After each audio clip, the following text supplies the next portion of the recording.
같이 한번 암송해 보겠습니다. 시작. 베드로가 가로되 너희가 회개하여 각각 예수 그리스도의 이름으로 세례를 받고 죄 사함을 얻으라. 그래야면 성령을 선물로 받으리니. 사도행전 2장 38절 말씀. 감사합니다. 최근에 이 조지아주에 충격적인 사건 하나가 일어났는데, 이건 유니버시티 오브 조지아라고 에덴스에 있는 마케팅 교수로 있는 어느 분이 자기 아내와 두 사람을 죽이고 또 얼마 후에 자기도 자살하는 그 충격적인 사건이 있었습니다. 워낙 또 교수라는 사회적인 직분이 주는 그러한 중압감 때문에 많은 매스미디어가 그를 집중적으로 취재했습니다. 그분은 평소에는 대단히 존경받는 그러한 분이었습니다. 또 굉장히 실력도 있는 교수였습니다. 코카콜라 회사에서 그분을 일부러 이렇게 스카웃해서 마케팅 프로젝트를 맡길 정도로 실력을 인정받은 그런 분이었습니다. 그런데 그런 사회적으로 이렇게 인정받고 유력한 그러한 분이 어떻게 그런 그 끔찍한 내면의 아픔이 있었는지 안타까운 마음입니다. 아직도 그 정확한 이야기들이 많이 흘러나오지는 않고 있는데 조금씩 그 얘기들이 흘러나오고 있습니다. 그런데 그 아내와 거의 이혼 직전으로 가면서 이분이 가졌던 그 마음에 말할 수 없는 그 상처와 분노의 이야기들이 조금씩 흘러나오고 있습니다. 그런 그 어떤 내면의 상처가 그분으로 하여금 어느 한순간에 자기도 자기 자제를 못하고 충격적인 범죄를 저지른 그러한 일이 일어나고 있습니다. 또 이 경찰이 이 사람이 패스포드를 가지고 그 네덜란드 쪽으로 도망간다 그렇게 했지만 사실 이 사람이 자기의 삶을 포기했습니다. 그리고 자기 스스로 생명을 끊는 이 사체가 발견되는 그러한 비극이 일어나고 말았습니다. 이 마음의 상처는요 드러나지가 않습니다. 근데 아프기는 마음의 상처가 더 아픕니다. 이 외상이라는 것은 겉으로 드러나니까 차라리 치료하기가 쉽습니다.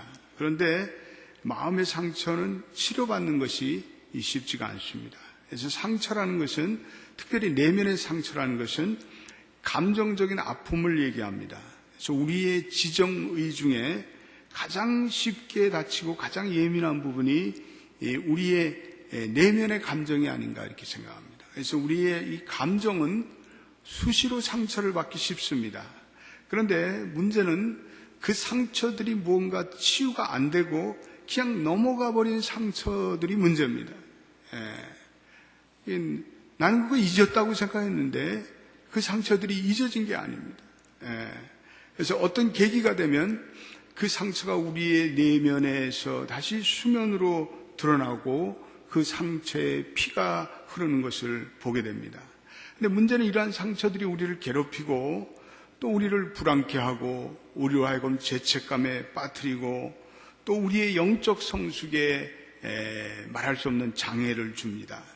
또 이런 상처는요 교회를 다닌다고 그냥 자동적으로 상처가 아물어지지가 않습니다.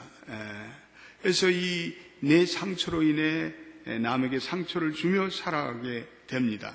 그래서 건강한 자아상을 가져야 우리가 잘 살 수 있는데 내면의 자아상이 삐뚤어지고 이그러지게 됩니다.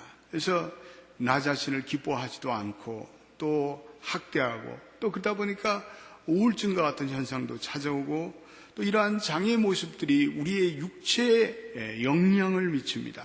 그래서 많은 경우에 우리의 그 상한 감정은 우리의 심장이나 호흡이나 호르몬이나 소화나 신경계통에 아주 지대한 영향을 미치는 것을 우리가 보게 됩니다. 또 오랫동안 이 정리되지 않은, 치유되지 않은 내적인 상처들이 어느 날 이렇게 자꾸만 이것이 쌓이다 보면은 자기도 주체하지 못하는 이번에 그 조지아 대학의 교수와 같은 극한 행동으로 나타나는 것을 볼 수가 있습니다. 그래서 우리에게 직면하는 이 내면의 상처나 정서의 불안이나 두려움은 오랫동안 쌓여진 축적된 마음의 상처의 결과일 때가 많습니다. 성경에 보면 성경도 그 상처받은 사람의 이야기들이 많이 나옵니다. 근데 그분들도 여러분 그분들이 오래전에 사람들이 우리하고 다른 사람이라 생각하지 마십시오. 똑같은 사람들입니다. 삭개오, 사마리아 여인 다 그 상처들이 있던 사람들인데 우리와 똑같은 사람들입니다. 인간은 세월이 흘러도 인간의 본질적인 모습들은 변하지 않습니다. 그래서 우리가 성경에 나타난 사람들의 이야기를 읽으면서 우리 그분의 상처를 바라보며 성경을 읽어가면 우리가 거기서 엄청난 하나님의 치유의 통찰력을 받을 수가 있습니다. 가령 예를 들어서 요한복음 4장에 사마리아 여인의 이야기가 나옵니다. 근데 사마리아 여인은 꼭 물을 기는데 한낮 뜨거운 대낮에 우물가에 와서 물을 깃습니다.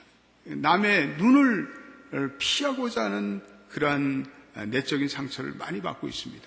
아마도 그 여인이 남편의 관계에서 오는 것인지도 모릅니다. 또 이웃들로부터 조롱을 받고 또 무시와 비난을 받았는지 모릅니다. 제가 어제 그 CNN에서 그 아프가니스탄 여인들에 대해서 이렇게 CNN이 취재를 하는 것을 봤는데 그 100만 명이라는 그 전쟁으로 인해서 그 홀로 사는 과부들이 생겼습니다. 근데 그분들이 말할 수 없는 그 사회에서 조롱을 받고 학대를 받고 그런 것을 보면서 참 마음에 국률함이 느껴졌습니다. 한 인간이 남편을 잃고 자식을 잃은 것만 해도 원통하고 한이 맺힌데 사회에서 버림을 받고 부고를 당하고 그리고 조롱을 받고 그런 것을 보면서 참 마음에 견딜 수 없는 아픔을 느꼈습니다. 우물가의 여인도 그런 내면의 많은 상처들을 안고 있었습니다. 그래서 어떤 이 여인이 전 남편과의 만남과 헤어짐에서 얻은 무수한 상처들도 있었습니다. 예수님께서 이 여인의 내면의 상처를 정확히 보시고 여인에게 이렇게 주문하셨습니다. 내 남편을 불러오라. 사실 예수님이 네 남편을 그냥 물리적으로 불러오라 이렇게 말씀하신 것이 아니라 예수님의 말씀은 네가 그 남편들과의 만남 속에서 그 남자들과의 만남과 헤어짐 속에서 네가 경험한 모든 네 마음의 그 아픔과 실망과 상처와 분노와 그 모든 수치들을 다 네게 가져오라 이런 말씀입니다. 그래서 그 관계에서 왔던 모든 상처를 나에게 가져오라. 주님은 내게 너에게 생수를 주기 전에 너의 그 상처와 그 내면의 어두운 그림자와 그 수치를 빠짐없이 내게 구하라. 자기 고백을 하라 이런 뜻이에요. 자기 고백을 하라. 이 상처는 어떤 의미에서 우리 안에 감추어진 그러한 분노나 아픔이나 죄악이나 수치나 저주들을 우리가 주님 앞에 이렇게 내려놓는 그 자기 고백의 작업으로부터 시작해야 합니다. 그래서 내적인 치유가 이루어질 때 가장 중요한 것은 우리가 이러한 자기 고백을 통해서 다시 하나님이 우리를 얼마나 사랑하는 존재인지를 우리가 얼마나 하나님으로부터 사랑받는 존재인지를 우리가 깨닫는 그 작업이 이루어져야 합니다.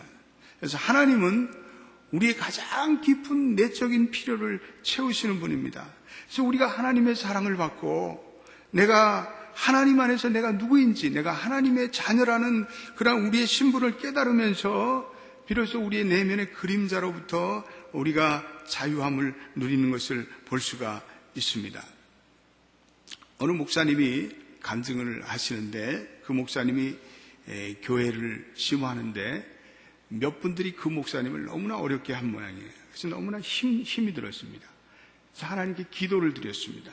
그래서 기도를 드리면서 하나님, 내가 너무 힘든데 내가 이렇게 나가다간 죽을 것 같아요.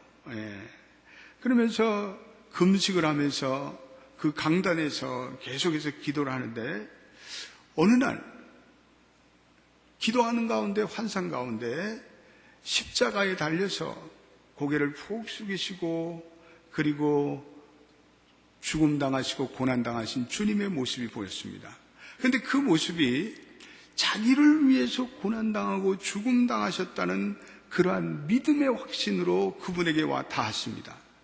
그러니까 그분이 그 모습을 보고 그날 치유를 받았습니다. 그리고 그날 밤에 잠을 자고 나서 마음이 홀가분해지더래요. 그는 날아갈 듯 기쁘고 자기를 그렇게 미워하는 그 사람에 대한 미움들이 싹 사라지더래요. 그러면서 자기의 목회의 상처로부터 치유를 받고 다시 목회를 열심히 했다는 그러한 얘기를 간증해서 읽어보게 되었습니다. 치유라는 것은 그런 것이죠. 그래서 우리가 치유는 십자가 앞에 나와서 내가 내 주님으로부터 사랑을 받고 인정을 받고 그리고 나를 치유해 준다는 그 믿음을 우리가 갖는 그 일, 그것으로부터 시작됩니다. 예수님께서 십자가에서 우리의 모든 죄악과 모든 우리의 질고를 지고 감당하셨다. 마태복음 8장 17절에 그가 우리의 연약함을 친히 담당하시고 병을 짊어지셨다. 이런 것. 우리의 마음에 상처와 탄식하는 그런 것들이 있는데 그것이 정말 주님을 만나서 그 주님께서 내 모든 것을 이제는 그분께 전가시키고 내가 그분으로부터 보호받고 돌봄받는다는 이 하나님의 어떤 돌봄에 대한 대속에 대한 내가 확신을 갖는 것, 이것이 대단히 중요한 것입니다. 지난주에 제가 우리 교회 지금 그 키모 치료를 받고 있는 우리 한수 집사님 집에 잠깐 신방을 했습니다. 우리 한수 집사님이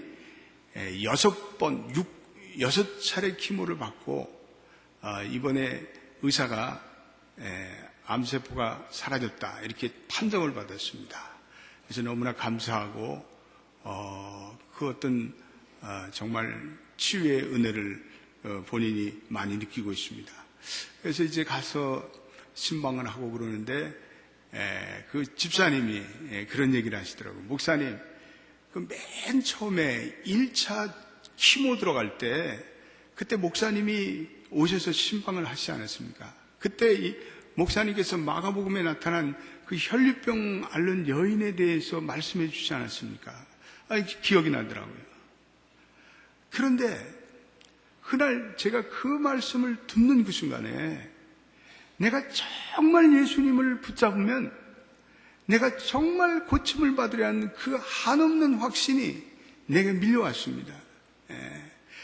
그때 내가 그 믿음의 확신이 그 6차례의 키모를 받으면서 나를 지켜줬습니다. 아멘? 그런 고백을 하시더라고요. 그러시면서 집사님이 5번째 키모를 받는데 자기가 죽겠더래요. 이 온 기운이 다 빠지면서 이제는 죽었다. 그러면서 자기가 하나님께 기도하며 하나님, 내가 이제 죽을 것 같아요. 하나님, 내가 죽을 것 같아요. 그렇지만 하나님, 내가 주님의 옷깃에 손만 대면 나으리라는 그 믿음을 가지고 기도했던 그 순간을 기억합니다. 하나님, 나를 살려주세요. 그렇게 기도를 했대요. 그런데 그 다음날 아침에 일어나니까 자기의 그 깊숙한 곳으로부터 뭔가 작은 힘들이 미력한 힘인데 그 힘이, 에너지가 이렇게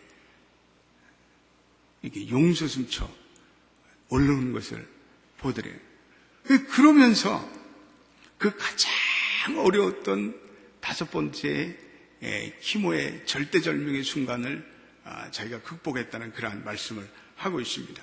오늘 우리가 읽지 않았지만 시편 103편 13절과 14절에 보면 아비가 자식을 불쌍히 여긴같이 여호와께서 자기를 경외하는 자를 불쌍히 여기시며 이는 저가 우리의 체질을 아시며 우리의 진토임을 기억하심이로다, 이렇게 말씀하고 있습니다. 그래서 우리가 우리의 연약함을 다 주님께 아뢰며, 주님, 내가 나의 체질을 주님 아시지 않습니까? 나의 연약함을 아시지 않습니까? 주님, 내가 진흙덩어리입니다. 이렇게 고백하는 우리의 한계를 인정하고 우리의 어떤 유한성을 인정하는 우리의 고백으로부터 주님께서 우리를 불쌍히 여기는 그러한 은혜가 임하는 그런 것, 그것이 바로 치유의 역사입니다.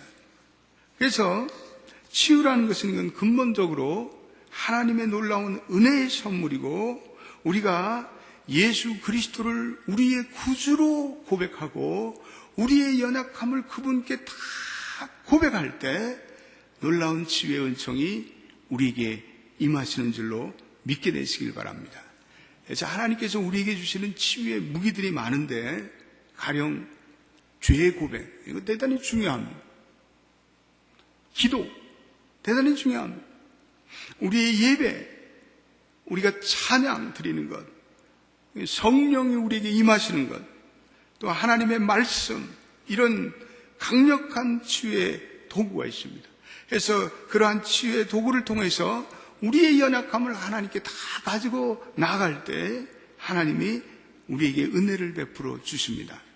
오늘 우리가 읽은 이 시편 103편은 시편의 말씀 중에 가장 위대한 말씀 중에 한 말씀입니다. 하나님께서 다윗에게 허락했던 놀라운 치유의 은총을 찬양하고 있습니다. 오늘 이 치유와 놀라운 사죄 은총이 인간의 마음의 상처를 치유해주며 감싸주는 은혜의 역사를 말씀하고 있습니다. 3절부터 5절까지 한 번만 더 읽어보겠습니다. 너무나 귀한 말씀, 우리 같이 읽어보겠습니다. 시작. 저가 내 모든 죄악을 사하시며 내 모든 병을 고치시며 내 생명을 파멸해서 구속하시고 인자와 긍휼로 관을 씌우시며 좋은 것으로 내 소원을 만족케 하사 내 청춘으로 독수리같이 새롭게 하시는도다. 아멘. 오늘 이 말씀하고 있는 죄사함의 은총, 오늘 내 모든 죄악을 사하시며, 치유의 죄사함의 은총이 매우 중요합니다. 그러면 죄가 우리의 이 치유를 막게 하는데 어떠한 문제를 가지고 있기에 오늘 이 다윗은 죄사함의 은총에 대해서 간구하고 있습니까? 성경에 보면 다윗을 하나님의 마음에 합한 자라 말씀하고 있습니다. 다윗은 믿음이 있었고 충성이 있었고 용맹했고 하나님 안에서 성공적인 인생을 살아갔습니다. 그러나 성경은 다윗의 꼭 그런 긍정적인 면만을 그린 것이 아니라 그의 실패도 그렸고 그의 죄도 그리고 그의 내면의 상처도 그리고 있습니다. 다윗이 말할 수 없는 그 마음의 죄의 상처기를 냈는데 그것은 우리아의 아내의 바세바의 사건이었습니다. 그래서 다윗이 그것으로 인해서 말할 수 없는 고통을 지니고 살아갑니다.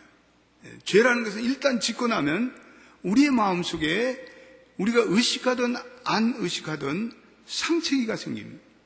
그리고 그것이 긴장을 가져다 줍니다. 그것이 죄책감을 가져다 줍니다. 그래서 우리의 마음속에 늘 이렇게 뭔가 찜찜하다 이런 표현을 하는데 그 우리의 마음속에 어떤 수치를 안겨주기 때문에 그렇습니다. 부끄러움을 안겨다 주기 때문에 그렇습니다. 자기를 거부하는 셀프 디나이라는 그러한 괴로운 마음을 우리에게 안겨다 주기 때문에 그렇습니다.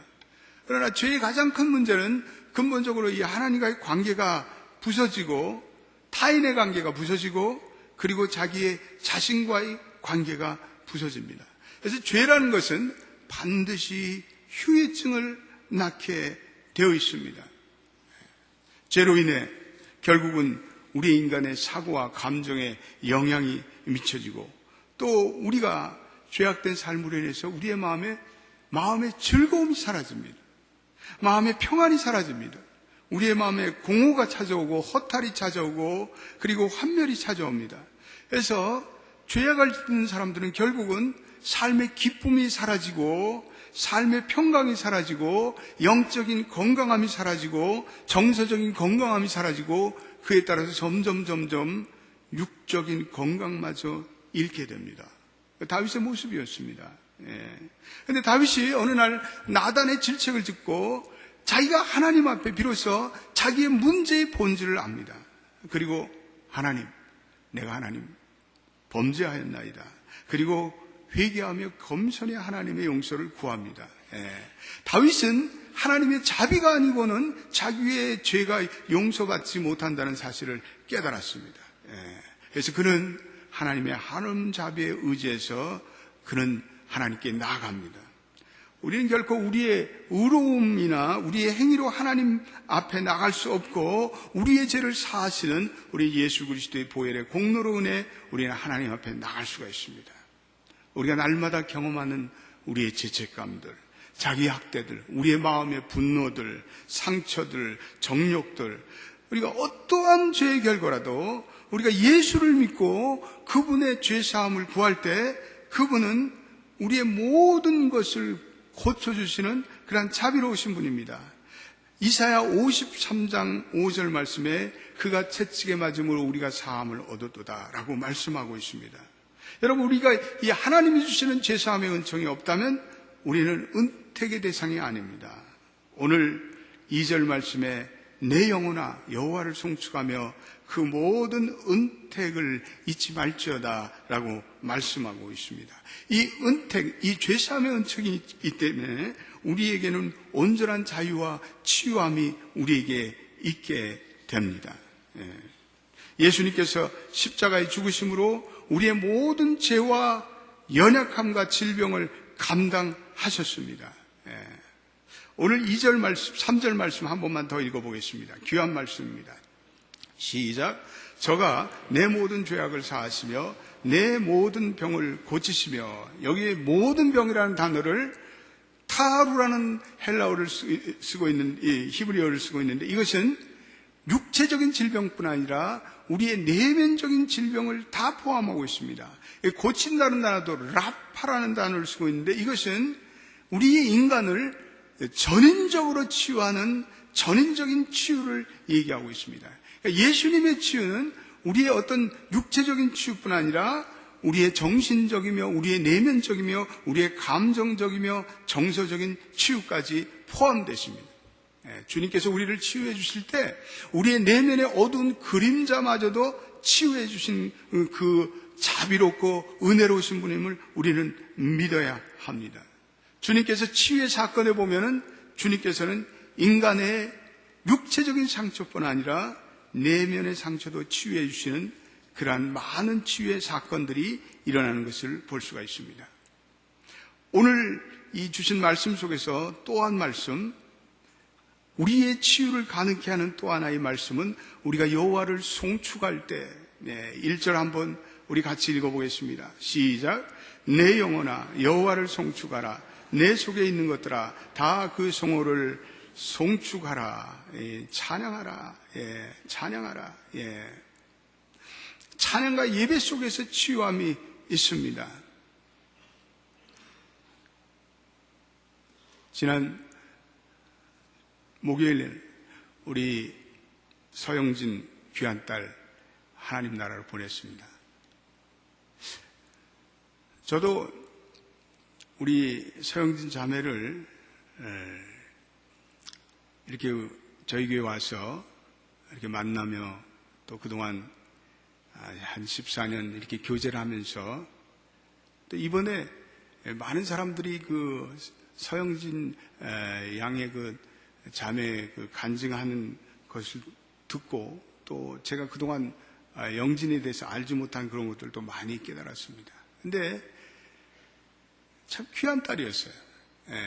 이 겉으로는 참 장애인이었고 참 다운 신드롬에 우리가 보기에는 참 비극적인 모습을 하고 살아갔는지 모르지만 본인은 참 아름다운 딸이었어요. 하나님께서 우리에게 주신 천사였어요. 영진이가 제일 좋아하는 찬송이 40장. 주님의 높고 위대하심을, 그 찬양만 하면 우리 영진 자매가 그렇게 신이 나서 같이 찬양하고 그랬습니다. 얼마나 찬양을 좋아했는지. 그 마지막 제가 화요일 날 우리 장마래 집사님이, 목사님, 영진이가 아무래도 이상한 것 같아요. 그래서 달려갔더니 손을 딱 잡으니까 손이 차갑더라고요. 그래서 이 딸이 하나님께로 갈 날이 이제 얼마 안 이제 24시간이다. 그리고 이제 우리 예배를 드리고 또 말씀을 읽어주고. 근데 이 녀석이 자꾸 뭐가 보인다는 거예요. take away 그러면서 몸을 막 뒤척이더라고요. 뭐가 자꾸 자기를 괴롭힌다는 거예요. 잠을 이루지 못하더라고요. 그래서 제가 좀 찬양 테이프가 있으면 좀 틀어주라고 그랬어요. 걔는 원래 찬양을 좋아하니까. 그래서 그 찬양 테이프를 틀어줬는데 거기 복음성가를 틀어줬습니다. 그러면서 그냥 편안하게 그때부터 자더라고요. 그게 마지막이었습니다. 의식이 그때가 마지막이었어요. 그리고 그냥 편안하게, 그리고 그날 새벽에 하나님의 부르심을 받았습니다. 어떤 참 장애인의 아픔을 겪고 있었지만 그 딸이 굉장히 우연했어요. 그리고 당당했고, 보면은, 저한테도 어떤 때는 뭐 이렇게 목사님 하고 뭐 이렇게 얘기하는데 보면은 아주 저를 당황할 정도로 이렇게 막 한마디씩 하고 그랬어요. 귀한 딸이에요. 어떻게 그 많은 자기의 그런 내면의 상처를 이기고 또 용기를 갖고 살아갈 수 있을까? 정말 그 딸에게 찬양이 있었기 때문에 그렇구나. 그 딸에게 예배가 있었기 때문에 그렇구나. 언제나 예배 제일 가장 일찍 와서 이세 예배 가운데 찬양하면 손을 높이 들어 찬양하고, 찬양하는데 애들이 장난하면 일어나고 막 야단치고, 그리고 다시 찬양을 시작하고, 참 그랬습니다. 그 찬양이, 예배가 그 딸을 지켜줬어요. 그 숱한 내면의 그 아픔 속에서, 그 요동 속에서, 감정적인 요동 속에서. 그 마지막 자기 엄마한테 자기 아빠 얘기를 한다. 아빠 얘기를. 아빠가 보고 싶다. 그거 한 번도 얘기한 적이 없어.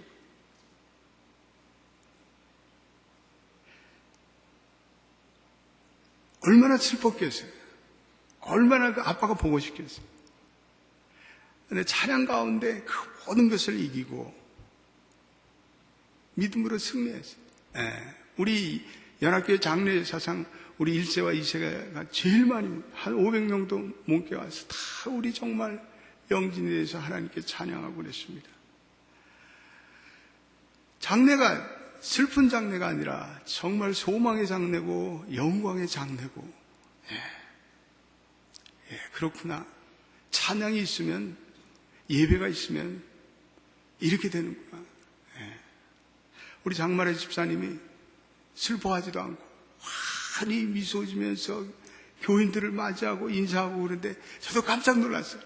난 이 장마래 집사가 막 흔들리고 막 그러면 어떡할까 걱정했는데 너무나 의연하고, 슬픈 마음 있는 사람 예수 이름 믿으면 영원토록 변함없는 기쁜 마음 얻으리. 여러분, 우리가 찬양할 때 슬픈 마음이 사라지고 우리가 찬양하는 가운데 우리에게 하나님의 임재가 느껴지고 또 하나님이 우리를 치유해 주십니다. 저는 업소 신방을 다니면 복음 성가를 틀어놓고 장사하시는 분들 보는데 참 잘한다고 생각해요. 찬양 임하는 곳에 하나님이 임하시고, 찬양을 부르는 곳에 하나님의 임재가 임하시고 기적이 일어나고, 찬양 부르는 곳에 사탄이 물러가고 어둠이 물러가고, 찬양 부르는 곳에 하나님의 은혜와 사랑이 임하고, 찬양이 드려지는 곳에 성령의 능력이 임재하고, 찬양 불러지는 곳에 우리의 어두운 마음이 다 사라지고, 여러분 그렇지 않습니까? 그래 우리 이민자들은 찬양을 많이 해야 돼요. 우리는 찬송을 많이 해야 돼요.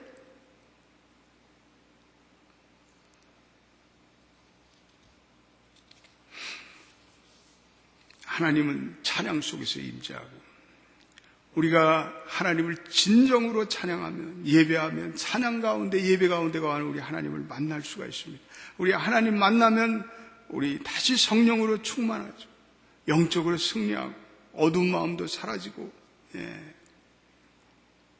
여러분 예배가 중요합니다. 예배를 놓지 마십시오. 이 이민의 삶 속에서 여러분 예배를 놓치면 모든 것을 다 놓칩니다. 오늘 내 영혼아 여호와를 송축하라. 내 속에 있는 것들아 다 그 성호를 송축하라. 하나님께서 우리에게 명령하시는 그 의미가 있습니다. 오늘 이 말씀은 우리 이민자들에게는 가장 절실한 말씀입니다. 내 영혼아 여호와를 송축하라. 내 속에 있는 모든 부정적인 감정들이요, 그리고 괴로운 감정들이요, 그리고 상처 덩어리요, 모든 어둠의 그림자들이요 다 사라질지어다. 여호와의 성호를 찬양하는 가운데 그것들이 사라지고 거기에 하나님의 임재가 임하고, 그리고 치유가 임하고, 그리고 성령의 충만함이 임해서 주여 우리로 정서적으로, 영적으로, 육적으로 건강한 사람으로 살아가게 하옵소서. 기도하겠습니다. 하나님,